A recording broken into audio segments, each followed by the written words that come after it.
Alors c'est vrai que quand on observe un enfant bilingue, on s'aperçoit qu'il a tendance à mélanger ces deux langues, c'est-à-dire qu'il va prendre un mot dans une langue pour le mettre dans une phrase de sa deuxième langue. Et cette tendance que les enfants ont, elle est tout à fait naturelle. Donc si on regarde des adultes bilingues, on s'aperçoit qu'eux aussi, ils n'hésitent pas à mélanger leurs langues. Et donc pourquoi on fait ça quand on est adulte et qu'on a deux langues? Pour plusieurs raisons. Ça peut être simplement que le mot de la deuxième langue est plus fréquent que le mot de la première langue. Ou ça peut être qu'il convient mieux. Ou ça peut être que c'est le premier mot qui est venu à l'esprit. Et chez l'enfant, on voit ça encore plus fréquemment pour une excellente raison.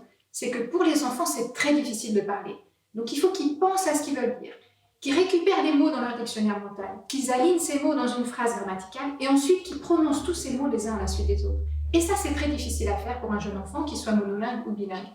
Et donc l'enfant bilingue, au moment où il est en train de récupérer les mots dans son dictionnaire mental, si le premier mot qui vient, c'est un mot de la langue qu'il n'est pas en train de parler à ce moment-là, eh bien c'est juste pour lui la solution de facilité d'insérer ce mot-là à ce moment-là dans son discours.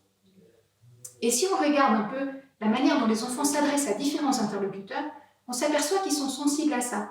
Quand ils parlent à un interlocuteur qui est également bilingue, ils vont avoir tendance à facilement mélanger les deux langues parce que ça ne pose pas de problème. S'ils parlent à un interlocuteur monolingue, par exemple une grand-mère ou un grand-père, à ce moment-là, ils vont faire l'effort de rester dans la langue que cette personne comprend. Donc on voit bien que c'est juste pour eux une solution de facilité.